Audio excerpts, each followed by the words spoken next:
પડીકી, આપ સૌ હીરાની પડીકી જેવા એક સરસ મજાનું સંસ્કૃત સાહિત્યમાં કાલિદાસજી અને ભોજરાજાનો આખો સંવાદ છે. અને તે પરંપરામાં એક આવી રીતે એક સંવાદ થતો, બસ આવી રીતે જ બેઠા હોય અને એ પરંપરામાં એક પ્રશ્ન પૂછાણો કે અમૃત ક્યાં છે, વેર ઇઝ ધ નેક્ટર. અને ત્યારે અલગ અલગ વિદ્વાનો છે તે મત આપે છે. એમાંથી એક વિદ્વાન કહે છે કે અબધવ, કે દરિયામાં છે તે અમૃત છે. અને ત્યાં બીજા વિદ્વાન કહે છે કે વિધવ, કે જે ચંદ્રમાં છે, ચંદ્રમામાં છે તે અમૃત છે. ત્રીજો વિદ્વાન થોડોક રસિક હશે તો તે કહે છે કે વધુ મુખે, નાયિકાનું મુખ છે ત્યાં અમૃત છે. અબધવ વિધવ વધુ મુખે.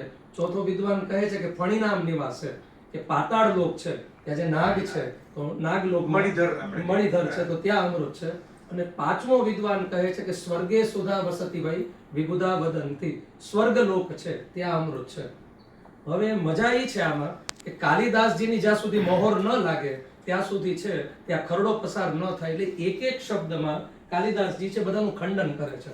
એટલે બધા મત જોયા અને કવિ કુલગુરુ કાલિદાસજી એમ કહે છે કે ક્ષારમ, કે જો દરિયામાં અમૃત છે તો તે ખારો કેમ થાય છે, એટલે રિજેક્ટેડ. ક્ષીયમ, ચંદ્રમામાં અમૃત છે તો તે ક્ષીણ કેમ થાય છે, તો ક્ષય કેમ થાય છે, તો તે પણ રિજેક્ટેડ. પહેલા કહ્યું હતું કે નાયિકાના મુખમાં અમૃત છે તો પતિમૃતમ, એનો ઘરવાળો છે તે જય સિયારામ કેમ થઈ જાય છે, એટલે તે પણ રિજેક્ટેડ. ક્ષારમ ક્ષીયમ પતિમૃતમ. પછી કહ્યું કે નાગલોકમાં અમૃત છે તો કે ગરલમ, તો ત્યાં ઝેર કેમ છે. અને સ્વર્ગમાં અમૃત છે તો પતંતી, તો ત્યાં ગયેલો છે. ભગવદ ગીતા ક્ષીણે પુણ્યે મર્ત્ય લોકમ વિશંતિ, તો ત્યાં ગયેલો છે તે પાછો કેમ આવે છે. તો the question is that where is the nectar, અમૃત ક્યાં છે. હવે મજા કાલિદાસજીની અહીંયા છે. અને કાલિદાસજી કહે છે કંઠે સુધા વસતી વೈ વિદ્વત જના નામ, જ્યાં જયભાઈ અને સુભાષભાઈ છે તો ત્યાં છે તે અમૃત છે, બાકી નથી. તો